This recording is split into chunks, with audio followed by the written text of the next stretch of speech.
सो hello hi नमस्कार, welcome to the new video. And इस video में हम लोग, मैं ये वीडियो तो बनाना नहीं चाहता था एक्चुअली, बट अभी मैं लोगों को ज़रूरत है इसीलिए मैं बना रहा हूँ। जस्ट मिनट, माइक माइक का प्रॉब्लम हो रहा है। ओके, तो फिलहाल के लिए ये वीडियो मैं चाहता था कि कुछ दिन के बाद लाऊं, बट फिलहाल के लिए ये ज़्यादा ज़रूरी होता है। एंड आई थिंक कि बच्चों को अभी से बताना ज़रूरी है, क्योंकि TCS MQT का आ गया है सेल, मतलब रजिस्ट्रेशन भी खत्म हो गया है। मैं एक्चुअली देखा नहीं था, मैंने आज देखा।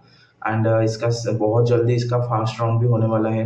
तो इसके लिए मैं आप लोगों को प्रिपरेशन करना चाहता हूँ, क्योंकि थोड़ा सा भी इनपुट अगर दे सकता हूँ तो इससे ग्रेट एफर्ट्स आप लोगों के लिए हेल्पफुल हो जाएगा। एंड कुछ चीज़ें मुझे ऐसे पता है जो मैंने, क्योंकि मैंने खुद ही एग्जाम दिया है, तो आई नो कि किस तरह का क्वेश्चन आता है, कहाँ पे आप लोग कर सकते हो, कहाँ पे आप लोगों का हो सकता है डिफ़िकल्टीज। सो इसके रिलेटेड मैंने कुछ बनाया हुआ है, और एक मैंने पीपीटी बनाया हुआ हूँ। उस पीपीटी में मैं आप लोगों को सब कुछ बता रहा हूँ कि किस तरह से आप लोगों को प्रिपरेशन करना है। और हम बहुत सारे कोडिंग क्वेश्चंस भी करेंगे।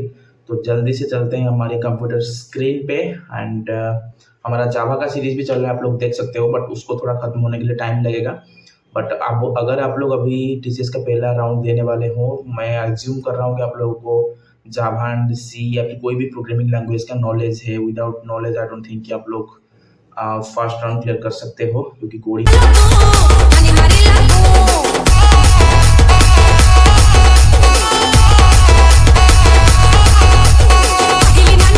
गाइज हम हमारे स्क्रीन पे आ गए हैं। And this is the pattern मैंने लिखा हुआ है राउंड वन का। और ये जो पैटर्न रहेगा ये अभी कुछ दिन के लिए रहेगा आई थिंक, क्योंकि पहले इनका चेंज हुआ था। और हर साल इनका कुछ ना कुछ डिफरेंट होता रहता है, लाइक कोडिंग क्वेश्चंस में डिफरेंस आता है, बट सेम चीज़ें रहती है। आपको मतलब ज़्यादातर चीज़ें सेम मिलेगी, नॉट कि आप लोगों को डिफ़िकल्टीज़ कहीं पे आएगी। मतलब डिफरेंट, इतना ज़्यादा डिफरेंट नहीं आएगा, मतलब थोड़ा सा तो वो लोग डिफरेंट करते रहते हैं, बट इतना ज़्यादा नहीं आएगा। एक चीज़ आपको यहाँ पे ध्यान रखना होता है, आप लोगों को ये जो पार्ट है और ये पार्ट है, दोनों एकदम अलग पार्ट होगा। आपको पहले एप्टीट्यूड राउंड में क्या होता है, आप लोगों को वो लोग मेरे को अभी क्वेश्चंस कितना है याद नहीं आ रहा है, बट कुछ क्वेश्चंस एक मतलब जो उनका पेपर वन होता है उसमें एप्टीट्यूड का कुछ क्वेश्चन पूछते हैं जो कि बेसिक लेवल का होता है। और वर्बल राउंड एक होता है जो जिसमें रीजनिंग एंड इंग्लिश होता है। बहुत लोग क्या करते हैं, इंग्लिश को स्किप कर देते हैं, उनको लगता है इंग्लिश नहीं आता है, बट वर्बल में आप लोग को रीजनिंग एंड इंग्लिश दोनों आता है। सो दोनों का प्रिपरेशन करना। और एप्टीट्यूड का दो राउंड होता है, एक होता है बेसिक लेवल का और एक होता है एडवांस लेवल का। और मैंने जितना मेरे टाइम पे मैं जितना फेस किया था, और उनका जो एडवांस लेवल होता है वो कुछ कुछ बच्चे के लिए डिफिकल्ट होता है, कुछ कुछ बैच के लिए बहुत ईजी होता है। तो आप लोग प्लीज़, आपको एप्टीट्यूड अच्छे से प्रिपरेशन करना है। और उसके बाद होता है आपका कोडिंग में, एक एक करके बताऊंगा कहाँ से प्रिपरेशन करना है और हम लोग कैसे कोडिंग में आप लोग को हेल्प कर सकते हैं, वो भी मैं आप लोग को बताऊँगा। याद रखना एक चीज़, अगर आप लोगों को कोडिंग नहीं आता है, कुछ बच्चों को कोडिंग बिल्कुल भी नहीं आता है, सो उनके लिए मैं एक बात बताऊंगा कि अगर नहीं आता है कोडिंग तो आपका चांसेस तो है, मतलब आप आ सकते हो टीसीएस के जो तीन उनके होते हैं ना, प्राइम, डिजिटल एंड निंजा। और तो निंजा में होने का चांसेस है, जिसका पैकेज होता है कुछ 3.5, शायद 3.5 होता है। ओके, रुको मैं एक मिनट में इसको बड़ा कर देता हूँ। तो आप लोगों का मैं ज़्यादा टाइम नहीं लेना चाहता हूँ। इनका एक होता है 3.5, एक होता है 7.3 और एक होता है 11। ओके, तो अगर 11 को इतना ज़्यादा पाना बहुत मुश्किल है, बट ये वाला क्रैक कर सकते हो अगर आपको कोडिंग आता है। बट 3.5 होगा अगर आपको कोडिंग नहीं आता है, बट रीजनिंग, एप्टी और इंग्लिश में आप लोगों ने बहुत अच्छा परफॉर्मेंस किया है, तभी जाके आपका हो सकता है। Okay, so be prepare for that. Coding question आपको दो पूछते हैं, एक होता है थोड़ा सा ईजी वाला और एक होता है थोड़ा सा डिफिकल्ट। ओके, ज़्यादा डिफिकल्ट नहीं पूछते, मैं बताऊंगा किस तरह का, किस टाइप का क्वेश्चन आता है, हम लोग प्रिपरेशन भी करेंगे। एप्टीट्यूड जो होता है आपका दो पार्ट में आता है, बेसिक आता है एक, और एक आता है डिफिकल्ट। Okay, advance level.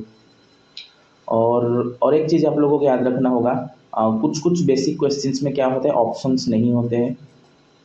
मेरे टाइम पे ये नया ऐड किया गया था, ऑप्शंस नहीं होते, तो आप लोगों को क्या करना पड़ेगा, आंसर्स को रिटन लिखना पड़ेगा। मतलब कुछ एग्जाम्पल्स होंगे, उनका आंसर आप लोगों को लिखना होगा, ठीक है। एंड एक बहुत ही अच्छी चीज़ होता है, इसमें कैलकुलेटर दिया जाता है। ओके, मेरे टाइम पे दिया गया था, मतलब जो स्क्रीन होता है जिसमें हम लोग एग्जाम देते हैं, उसके ऊपर यहाँ पे का ऑप्शन होता है कैलकुलेटर। बहुत लोगों को पता भी नहीं था, बट वहाँ पे कैलकुलेटर था। बट मैं नहीं कहूँगा कि आप लोग कैलकुलेटर के भरोसे में जाओ, क्योंकि वो कैलकुलेटर इतना स्लो चलता है कि आप लोग उसमें कैलकुलेशन करने जाओगे तो प्रॉब्लम आ सकती है। बट मेरे टाइम पे आया था और 3 साल का कंपाउंड इंटरेस्ट निकालने के लिए दिया था, मैं कैलकुलेटर में बहुत ईजी से निकाल दिया था, ठीक है। तो आप लोग वो लोग उसके लिए आप लोग रेडी है ना। मुझे नहीं लगता कि आपके टाइम पे भी वो कैलकुलेटर निकाल देंगे, क्योंकि एक बार दिए थे तो क्यों निकालेंगे भाई, रखेंगे डेफिनेटली। सो कैलकुलेटर देने का चांसेस है, स्टिल आप लोग बिना कैलकुलेटर वाला तैयारी करो, क्योंकि पता नहीं कब क्या होगा, कैलकुलेटर स्लो चलता है, तो बिना कैलकुलेटर वाला तैयारी ही सबसे बेस्ट तैयारी होता है। रीजनिंग और इंग्लिश ईजी आता है, आप लोग को आएगा। आप लोग अगर थोड़ा सा भी प्रिपरेशन करोगे तो आपको ये दोनों में अच्छा मार्क सिक्योर कर सकते हो। टाइम बहुत ही कम बचा है, आई थिंक कि अभी चल रहा है अगस्त, तो मुझे लगता है कि सितंबर में उनका एग्ज़ाम हो जाएगा, ठीक है। वो कहते तो है बहुत जल्दी करने के लिए, बट थोड़ा सा टाइम लगाते हैं, बट सितंबर में तो डेफिनेटली इनका एग्जाम हो जाएगा। तो इसी हिसाब से आप लोग ऐसे सोचो कि आपके पास सिर्फ 10 डेज या फिर 12 डेज है पूरा का पूरा सिलेबस कवर करने के लिए, उसके बाद आप लोग को सिर्फ रिविजन कर सकते हो, ठीक है। और कैसे कवर करना है मैं आप लोग को अभी स्क्रीन पर जाके दिखाऊंगा, डोंट वरी अबाउट दैट। बस यही इनका तरीका होता है। और एक चीज़ है, नेगेटिव मार्किंग नहीं होता है, नो नेगेटिव मार्किंग। सो ये एक एडवांटेज है। बट एडवांटेज कैसे रहेगा, जब ऑप्शंस होंगे, कुछ कुछ वैसे क्वेश्चन होते हैं जिनका ऑप्शंस नहीं होते, तो वहाँ पे तो इसका कोई फ़ायदा है नहीं, कुछ भी लिख के आ जाओ। बट ज़्यादातर केसेस में इजी रहता है, तो आप लोग वो मतलब रिस्क फैक्टर तो ले सकते हो कि हाँ कुछ भी नहीं आया तो ABCD कुछ मार के आ जाओ, बट प्रिपरेशन करके जाना बेहतरीन होता है, ठीक है। और कोडिंग के लिए मैं आप लोगों को एक छोटा सा मतलब एग्जाम्पल दूंगा, एंड में कोडिंग के बारे में बताऊंगा कि कहाँ कहाँ आप लोगों को किस तरह का कोडिंग क्वेश्चन सॉल्व करना है। फिलहाल के लिए कोडिंग को थोड़ा सा साइड में रखते हैं, ओके। और मैं इस चैनल पे ज़्यादातर कोडिंग करूँगा, क्योंकि एप्टीट्यूड रीजनिंग इंग्लिश करने के लिए बैठ जाऊँ तो बहुत टाइम लग जाएगा, और मुझे इतनी अच्छे से आता भी नहीं है। मेरे को बस एग्जाम में जितना पढ़ना था मैं उतना पढ़ के गया था। कोडिंग आता है बट ये नहीं आता है, तो मैं जो चीज़ नहीं आता है मैं उसको पढ़ा के टाइम नहीं वेस्ट करना चाहता हूँ आप लोगों का, मेरा भी। तो आप लोगों को कोडिंग ऑनलाइन ही सीखना पड़ेगा, sorry reasoning and aptitude online सीखना पड़ेगा। कोडिंग का प्रिपरेशन मैं आप लोगों को करवा दूंगा, तो प्लीज़ चैनल के साथ बने रहिए। बहुत सारे कोडिंग क्वेश्चन हम लोग करने वाले हैं, जितना आने वाला है, ठीक है। सो एप्टीट्यूड के लिए आप लोग क्या कर सकते हो, यूट्यूब पे जा सकते हो, मैं चैनल आप लोगों को सजेस्ट करता हूँ जहाँ से मैं पढ़ा था, बहुत ही बढ़िया चैनल है। आप यहाँ पे जाना यूट्यूब पे, यहाँ पे पहले इस साल का सिलेबस देख लेते हैं, TCS NQT 2024 अगस्त सिलेबस, साइकिल होता है उनका, ओके। पूरा लिखना पड़ता है, अनस्टॉप में शायद दिया हुआ होगा, आई डोंट नो कि दिए हुए हैं। क्या होता है कि इनका साइकिल में चलता रहता है। हाँ, ये यही वाला मेरा यही पैटर्न में हुआ था। फाउंडेशन जो होता है निंजा के लिए होता है। अगर आप लोगों ने MCQ किया, जो उनका आता है मैथ वगैरह में, नॉन MCQ भी आता है, कुछ लिखना पड़ता है, मैंने जैसे बताया था, वो 75 मिनट्स का होता है। उसमें इजी मतलब मॉडरेट लेवल का क्वेश्चन आता है, और एक आता है एडवांस डिजिटल और प्राइम एस्पिरेंट्स के लिए। और अगर एडवांस लेवल का एप्टीट्यूड और एडवांस लेवल का जो हमारा कोडिंग होता है वो अगर आप लोगों ने किया, तो उसके लिए आपको हाई लेवल का क्वेश्चन आता है। बढ़िया से इन्होंने बता दिया, हाँ यही पे। और यहाँ पे उन्होंने पूरा का पूरा सिलेबस भी दिया हुआ है। सो बेस्ट रहेगा यहाँ से सिलेबस लेने के लिए। बट कोर्स आपको कोई ऐसा ऑनलाइन कोर्स खरीदने की ज़रूरत है नहीं, मैं बता रहा हूँ। इन चीज़ों के लिए पैसे मत खर्च किया करो। यहाँ पे आप लोग को लिखना है कैरियर राइट NQT प्रिपरेशन, मैं आप लोग को लिंक भी दे दूंगा नीचे। उनका एप्टीट्यूड का एकदम पूरा का पूरा वीडियो है, बट ये जो 27 वीडियोज़ है, मैं यहीं से मेरे को इधर यहाँ पे ऑपरेटर करके मैं इसको ऑफ कर देता हूँ थोड़ा सा, हाँ नहीं। इनका जो आता है मैं सब कुछ कवर करके गया था, एकदम कैरियर का सब कुछ पढ़ के गया था, ठीक है। तो यहाँ से आप लोग पूरा का पूरा इसको पढ़ लेना, और कुछ मतलब एक एक दिन में 2 2 3 3 चैप्टर ख़त्म करो। आप लोगों के पास टाइम बने 27 चैप्टर आप जब ख़त्म कर दोगे, आप लोगों का हो जाएगा। मेरे को लगता है कि आप लोगों का कोई भी डाउट रहेगा basic level of numerical abilities में, बेसिक और एडवांस दोनों हो जाएगा। कुछ एडवांस्ड होते हैं जैसे स्टैटिस्टिक वगैरह, और कुछ होता है जैसे वो आपका में नहीं होगा। मेरे को चाहिए वो सिलेबस देखता हूँ एक बार, कहाँ पे सिलेबस, क्वांटिटेटिव एप्टीट्यूड का सिलेबस। इतना इतना छोटा सिलेबस नहीं है, ये गलत दिया है इसने, बड़ा वाला सिलेबस कहाँ पे,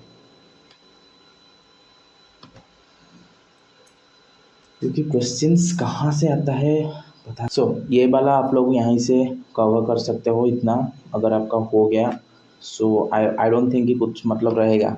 और कैरियर राइट से अगर सब कुछ आप लोगों ने कर दिया तो आपका एकदम बेसिक लेवल और एडवांस लेवल भी दोनों भी आप लोग का हो जाता है। मैं एक और सिलेबस ढूंढ रहा हूँ अच्छा वाला, क्योंकि TCS की तरफ से ऑफिशियली कुछ नहीं आता है। ये रहा एडवांस क्वांटिटेटिव एप्टीट्यूड, ये मेरे को मिल गया। ये वाला जो टैलेंट बैटल का है उसमें सब कुछ सही से दिया गया है। तो एडवांस सेक्शन में वही होता है, आप लोग एक बार एवरेज प्रॉफिट लॉस ये सब का कुछ ईजी सेक्शन भी करोगे तो मैं आप लोगों को सजेशन दूंगा एकदम एडवांस सेक्शन भी करना स्टार्ट कर दो, अच्छे से करना स्टार्ट कर दो। और यहाँ से आप लोगों को मुश्किल हो जाता है, क्योंकि ईजी सेक्शन से करने का कोई फ़ायदा नहीं। आप लोगों को डेफिनेटली डिजिटल या फिर प्राइम बजाने का प्लान रखना चाहिए, थोड़ा सा हायर रखेंगे तो बेहतर रहेगा। और एक बार आपका इन सब खत्म हो जाता है तो आप लोग कहाँ पे क्वेश्चंस कहाँ पे जाके करोगे, दैट वाज रियली इंपॉर्टेंट। तो मैं आप लोगों को सजेशन यही दूंगा, आप लोग बैंकिंग का bank PO and PO level से शुरुआत करो, तभी अल्लाह के आप लोगों को ईजी रहेगा। तो आप लोग टेक्स्ट बुक से ले सकते हो, टेक्स्ट बुक एक बढ़िया प्लेटफॉर्म होता है और इवन गवर्नमेंट जॉब्स के लिए भी बहुत ज़्यादा ज़रूरी होता है। तो फ्री का भी बहुत उनका आता है, तो बट मैं सजेस्ट करूँगा कि आप लोग क्या करो, उनका एक सब्सक्रिप्शन ले ही लो, 1 साल 2 साल के लिए उनका सब्सक्रिप्शन होता है। ऐसे भी आप लोग को हमेशा आप लोग यूज़ करोगे तो वहाँ पे जाके आप लोग को बैंक लेवल का SBI और IBPS क्लर्क और उनका बैंक पीओ वो सब क्वेश्चंस आपको करना है। ऐसा नहीं कि आपको आना चाहिए, टाइम में आपको नहीं आता है तो नहीं आता है, क्वेश्चंस तो आपको आ जाएगा। बैंकिंग में क्या होता है, क्वेश्चंस बहुत ही लेंथी होता है, पैराग्राफ रिलेटेड, मतलब उनका रीजनिंग एंड एप्टीट्यूड। तो उनकी टाइम पे मत होने दो, मतलब आपको अपनी टाइम पे ही करना है, मतलब स्लो हो बट आपको आना चाहिए शॉर्टकट में, या फिर बहुत ही मतलब आंसर सही आना चाहिए, ठीक है। उतना आप लोग करके जाओगे बैंकिंग पीओ लेवल और क्लर्क लेवल, तो आई डोंट थिंक कि आप लोगों को इसमें कुछ भी प्रॉब्लम होगा, क्योंकि इसमें टाइम ज़्यादा रहता है। बैंकिंग एग्जामिनेशन में प्रॉब्लम क्या होता है कि मैथमेटिक्स हमको आता है, सबको मैथमेटिक्स आता है, हम लोग बचपन से पढ़ते आ रहे हैं, और वो मैथमेटिक्स करना भी ईजी रहता है अगर आप लोग लॉन्ग मेथड में करते हो। बट शॉर्टकट चाहिए या फिर कम टाइम में करना चाहिए, इसीलिए बैंकिंग बच्चों का नहीं होता है। बट यहाँ पे क्या है, टाइम का कंस्ट्रेंट नहीं है, क्योंकि पहले राउंड में आप लोगों को एकदम 75 मिनट्स मिलता है, जिसमें वर्बल एबिलिटी रहता है, और वर्बल एबिलिटी मतलब जो इंग्लिश का क्वेश्चन होता है, रीजनिंग होता है, तो ये सब तो 1-1 मिनट में हो जाएगा। तो इनके लिए ज़्यादा टाइम नहीं देना पड़ता, आप लोगों को न्यूमेरिकल एबिलिटी के लिए बहुत टाइम मिलेगा। और एंड में जो एडवांस सेक्शन होता है उसमें भी आप लोगों को 25 मिनट्स मिलता है, और सिर्फ 13 क्वेश्चन में शायद पूछे जाते हैं, मेरे को ठीक से क्वेश्चन नंबर याद नहीं आता है, बट उतना ही क्वेश्चन पूछे जाते हैं, तो आप लोग को उसके लिए भी टाइम रहेगा। तो एक क्वेश्चन के लिए आप लोग को 2 मिनट मिलता है, बैंकिंग लेवल में बच्चों को सिर्फ 40 सेकेंड्स भी नहीं मिलता था, ठीक है। सो आई विल से आप लोग बैंकिंग लेवल का प्रिपरेशन करके आ जाओगे NQT देने के लिए, तो आप लोगों का दोनों सेक्शन आराम से हो जाएगा, और आप लोगों को करना ही पड़ेगा। तो मैं बताऊंगा आप लोग कैरियर का एक वीडियो पहले देखो, HCM और LCM कोई भी टॉपिक लिया, उस टॉपिक का बैंकिंग रिलेटेड 10 क्वेश्चन कर देना पीओ का। अगर पहले हार्ड से शुरू करोगे तो फिर क्लर्क करना आसान होगा, क्योंकि बैंकिंग का पीओ अगर आप लोग SBI हो फिर IBPS हो, अगर उसका पीओ का क्वेश्चन टच कर ले तो क्लर्क का क्वेश्चन आराम से कर लोगे, ठीक है। जितना टाइम जाता है जाने दो, और एक दिन में 2-3 चैप्टर खत्म करो, जितनी जल्दी हो सके एप्टीट्यूड को खत्म करो। और बाकी जो नॉर्मल जो रीजनिंग वगैरह होता है और वर्बल एबिलिटीज होता है उसके लिए आप लोगों को आपकी मर्जी कितना टाइम आप लोग दोगे। अगर पहले से प्रिपरेशन करते हो तो ईजी रहेगा, अगर नहीं किए हो तो अभी प्रिपरेशन करना, एरर डिटेक्शन वगैरह, एंटोनिम सिनोनिम वगैरह पढ़ सकते हो, ठीक है। और सेंटेंस करेक्शन वगैरह ये सब कुछ आप लोग अभी कर सकते हो, ये आपके ऊपर डिपेंड करता है कि आप कितना टाइम दोगे। उसके बाद सबसे इंपॉर्टेंट जो होता है वो होता है coding section. Without coding section तो आप लोग प्राइम डिजिटल को हाथ भी नहीं लगा सकते, क्योंकि कोडिंग इंपॉर्टेंट होता है। अगर एक भी क्वेश्चन कर लिए, सिर्फ अगर वन कर दिए, तभी भी चांसेस है आप लोगों को एक डिजिटल मिलने का, ठीक है। वन क्वेश्चन कर तभी भी आपको डिजिटल मिल सकता है, वन क्वेश्चन तो आपको डिजिटल मिल सकता है, मिल सकता है क्या, मिलेगा। अगर आप लोगों ने दोनों क्वेश्चन करेक्ट कर लिया तो अभी आपको प्राइम मिल सकता है। सो ट्राई करना दोनों को करने के लिए, इतना भी डिफिकल्ट नहीं होता है। तो मैं यहाँ पे आप लोगों को कैसे प्रिपरेशन करवाऊंगा, मैं यहाँ पे देखता हूँ, यहाँ पे लिखूंगा TCS NQT कोडिंग प्रिपरेशन। आपको यहाँ पे इसे सर्च करना है, और बहुत सारे क्वेश्चन मिले, प्रीफिंस्टा और गिग्स फॉर गिग्स का एक मेरे को अच्छा सा मिला था, मैं वहाँ से प्रिपरेशन करके गया था, ये रहा। पहले इतनी सारी क्वेश्चंस को कवर करना है, ये कवर करने के बाद आप लीड बोर्ड वगैरह जहाँ पे भी जाओ बट पहले इन सब चीज़ों को कवर करना है। तो कोडिंग सेक्शन में क्या करना है आप लोगों को, आरएस से शुरू करना है, और आरएस का एकदम इतने सारे क्वेश्चन है, बहुत क्वेश्चन है, ठीक है। वहाँ पे गया तेरा। तो हम क्या करेंगे, हमारी जो सीरीज है हम लोग इसमें ये सारे क्वेश्चन कवर करेंगे। मैं क्या करूँगा, पर्सनली करूँगा आप लोगों को जो भी आंसर्स, क्योंकि इनमें से बहुत सारे क्वेश्चन को मेरे से भी नहीं होगा, आई नो, वो आंसर्स मैं ढूंढूंगा और समझने की कोशिश करूँगा, आपको समझाने की भी कोशिश करूँगा। आफ्टर हम सिर्फ कोशिश ही कर सकते हैं, ठीक है। तो नॉन रिपीटिंग एलिमेंट से स्टार्ट करेंगे, सॉल्व करना स्टार्ट करेंगे। एंड इसमें यहाँ पे सॉल्विंग का पूरा इन्होंने दिया हुआ है। लॉगिन करने के बाद यहीं पे ही सॉल्व होगा, यहीं पे ही टेस्ट केसेस रन होगा। हम लोग क्वेश्चंस पढ़ेंगे, कहाँ से स्टार्ट करते हैं, कैसे जाके क्वेश्चंस को हम लोग ख़त्म कर सकते हैं, ये सब कुछ हम लोग करेंगे। और डोंट वरी, मैं ट्राई करूँगा जितनी जल्दी हो सके आर एज का सब कुछ ख़त्म कर दूँगा। अगर इतना ख़त्म आप लोगों ने अगर कर दिया है तो 50% ऑफ द कोडिंग तो आपका हो गया। उसके बाद जो होता है that depends upon the luck कि किस तरह का आता है, क्योंकि टाइम तो बहुत ही कम है। अभी तो आप लोग डाटा स्ट्रक्चर वगैरह नहीं कर सकते, और फ्रैंकली स्पीकिंग तो डाटा स्ट्रक्चर का क्वेश्चन इतना नहीं आता है टीसीएस एनक्यूटी में। वो ज़्यादातर इजी क्वेश्चन पूछते हैं, बहुत सारे यूट्यूब वीडियोज़ में ऐसे बोलते हैं कि बहुत ही डिफिकल्ट क्वेश्चन आता है, तो नहीं, आप लोगों को बस लॉजिक सॉल्व करना आता है। और इतना पहले तो करो, मतलब तब जाके पहाड़ चढ़ोगे, पहले ये तो चढ़ो। इतना तो खत्म करते करते आप लोग को इतना टाइम लग जाएगा कि क्या ही बताएं। तो ये सब पहले करो, उसके बाद जाके bubble search, selection search, sorting, searching वगैरह पढ़ना है, ठीक है। सो आज का वीडियो यहीं पे एंड करता है, ये बस इंट्रोडक्शन था। और कल से मैं 2-3 क्वेश्चन एक एक वीडियो में खत्म करने की कोशिश करूँगा। आप लोग प्लीज़ टाइम लेके आना, बस बैठ के आराम से देख के आप लोग मेरे साथ सॉल्व करना, तो अभी जाके आपका चांसेस रहेगा कोडिंग क्वेश्चन को सॉल्व करने का। So thank you so much for watching this video guys. आपसे मुलाकात होगी नेक्स्ट वीडियो में बहुत जल्दी। मैं रोज़ एक वीडियो बनाने की कोशिश करूँगा।